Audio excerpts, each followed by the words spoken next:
So this man goes to a beach, and he's sitting on the beach and he's waiting, just kind of watching the water go and enjoying the day.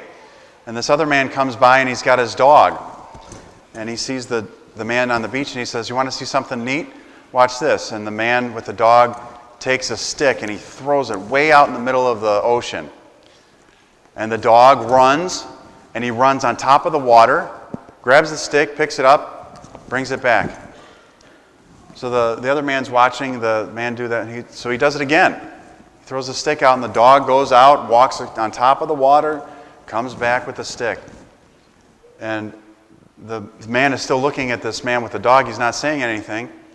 So he does it again. He throws the stick out, and the dog runs on top of the water again, gets the stick, brings it back. And then the man says, "Didn't you notice anything unusual with my dog?" And he says, "Yeah, poor dog, he can't swim."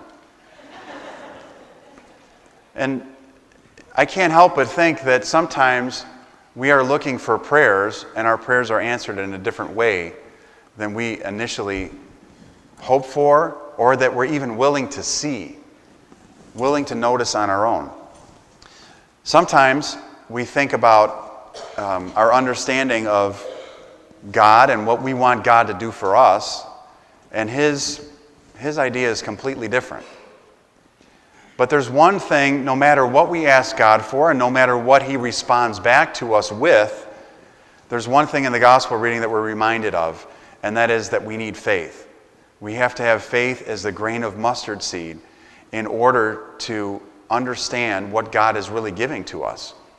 The gospel reading, and I know that the church was a little thin at the gospel reading, but the gospel reading today was about a man who had a son who was epileptic. The father brings the boy to the disciples, and then he finds the man is not getting anywhere with the disciples, so he goes to Christ. And he says, "You know what? I brought my son to your disciples, and they didn't do anything." Is basically what he said. They can't do whatever you said you can do. And then you can just hear the disappointment in Christ's voice. He says, "Oh, faithless and perverse generation, how long am I to be with you? How long am I to bear with you?" Now, contemporary version would be, "Come on, guys, you got to believe in order to make this happen, and I'm not going to be here forever. And how much tolerance am I supposed to have for you not being able to do what I told you could do already?" So then Christ says, "Okay, bring him here. Bring the boy here."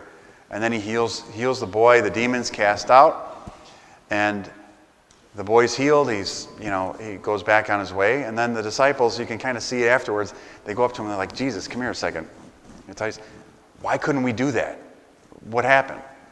And he said, "Because you have little faith." Now, there's another rendition of this story that says because you have to have prayer and fasting in order to cast out demons.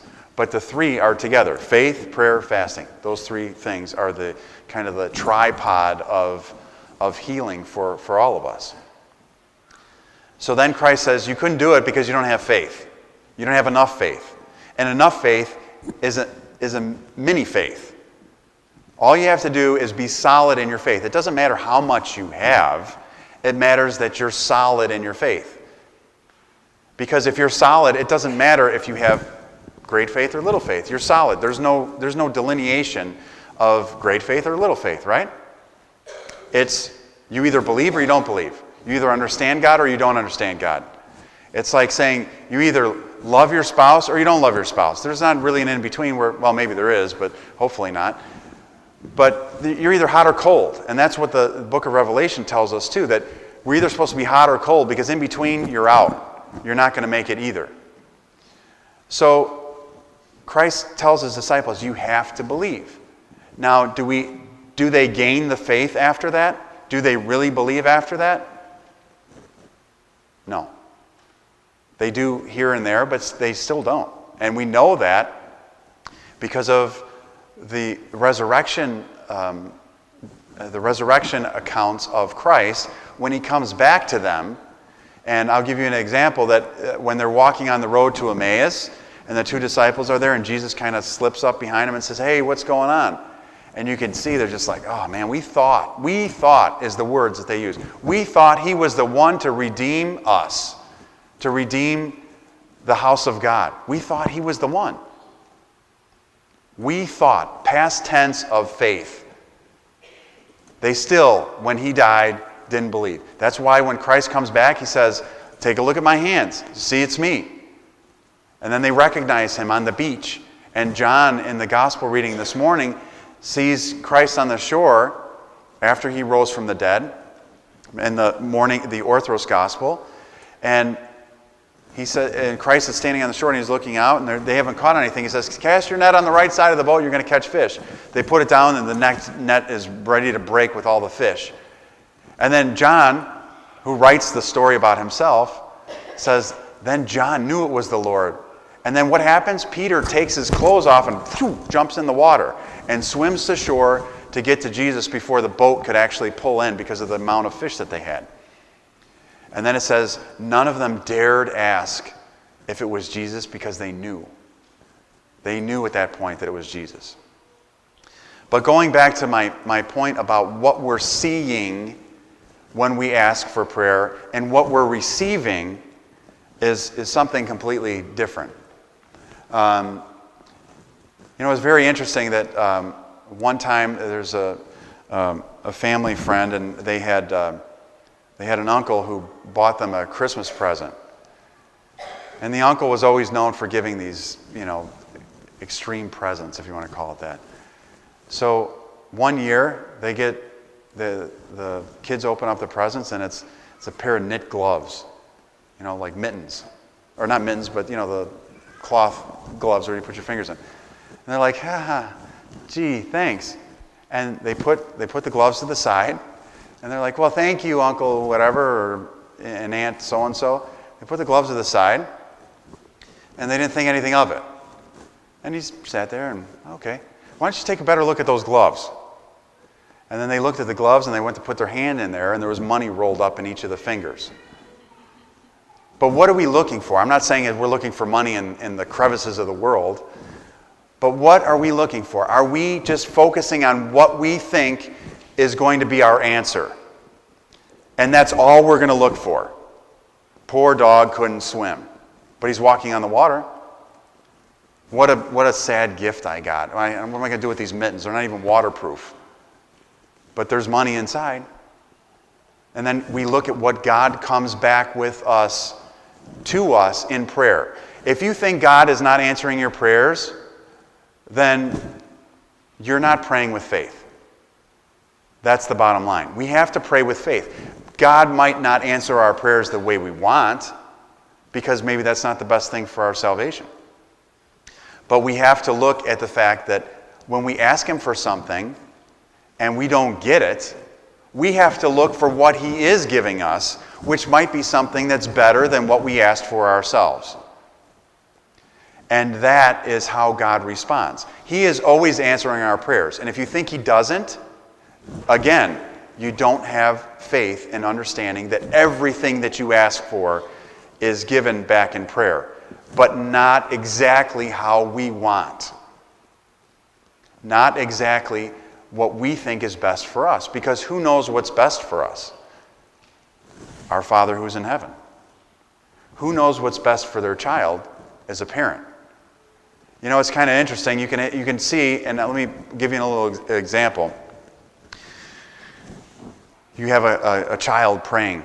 And they say, Lord, I pray that tomorrow I have 4,000 candy bars and that I have 10 gallons of soda and that I can eat a bowl of ice cream and then I can roll around in popcorn and eat that while chewing a lollipop, and then I can watch R-rated movies and stay up all night, and what else can I do? And I can color the walls with crayons in my house and decorate the house the way I think it should be, God.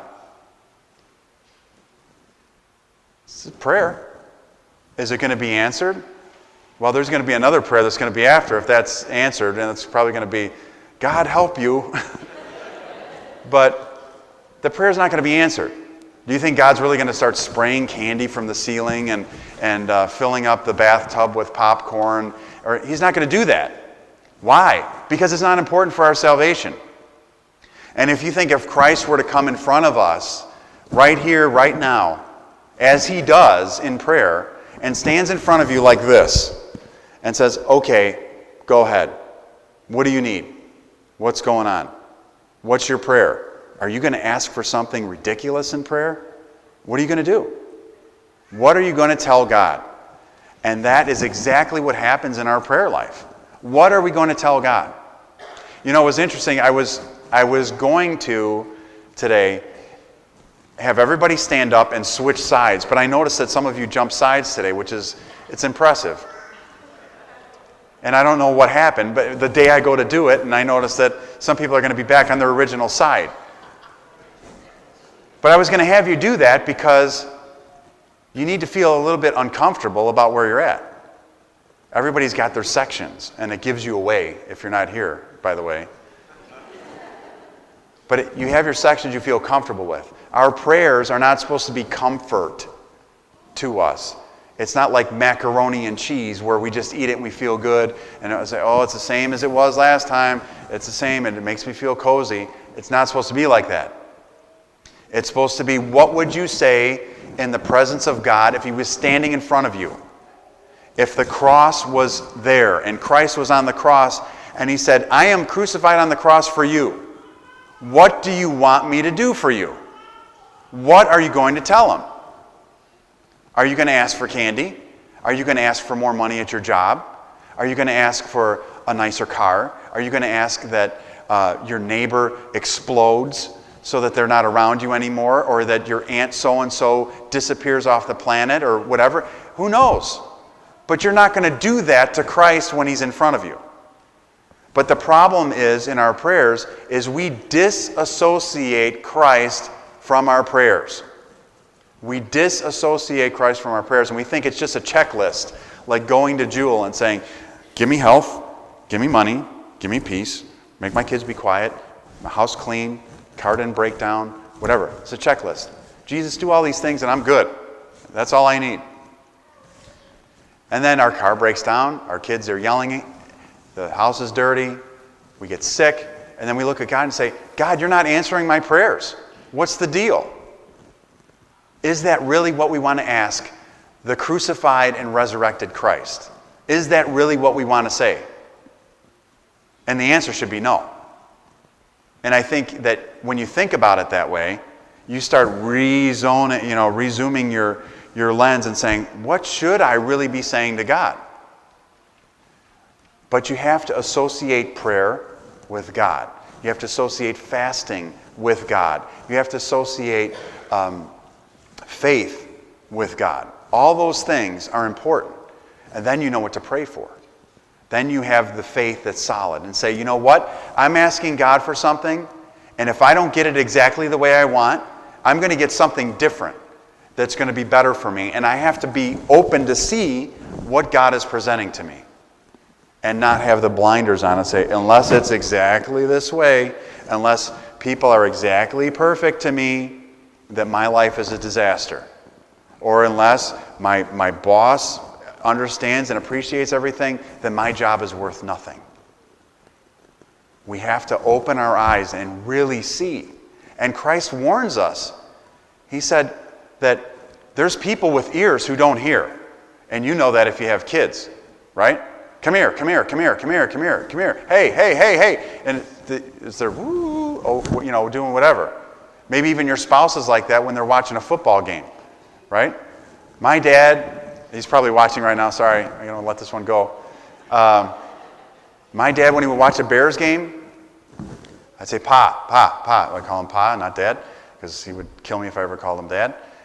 I'd say, Pa. And he's like staring at the TV, and it's like his ears just shut off. And then a commercial would come on, and he'd be like, oh, he's back to reality, like he got plugged back in or something. But Christ says there's people with ears who don't hear. We know that. Sometimes we don't listen either. And there's people with eyes who don't see. That's why Christ says to Thomas, come, see, put your fingers in here, that it's me. touch me, and don't be faithless, but be believing. And that's what we're called to do. So think about your prayers today. You have all afternoon before it's bedtime.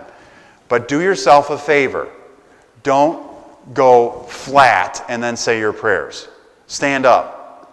Because everybody said the first line of the Lord's Prayer 400 times as you're laying in bed. You're Our Father, Our Father, Our Father. And you keep doing that. You got to stand up. And if you're standing up, kneel down once in a while. If you're kneeling down, sit. If you're sitting, stand. Do something different. Change it up. But be sure that you know what you're praying for. And envision. Close your eyes for a minute and say, if Christ was right here, as he is, not what if, but help me to see Christ right in front of me so that I can know exactly what to say to him. And your prayers, you won't have the annual or monthly question. The question that comes to me the most as a priest, how do I pray? What do I pray for? What is prayer? It's a conversation with God right there in your face, as it always is. And then he responds back to say, this is really what you need. And the more you come to know God, the more you come to know him in prayer, the more you will realize what he is giving back to you. Because every prayer is answered. Otherwise, God is not God. You have to understand that. If God doesn't answer prayers or he selects answering prayers, then what are we doing believing in him? What are we doing with our faith? We have to have the faith. We have to open our eyes and let God come to us in the way that he sees as best for each and every one of us. Amen.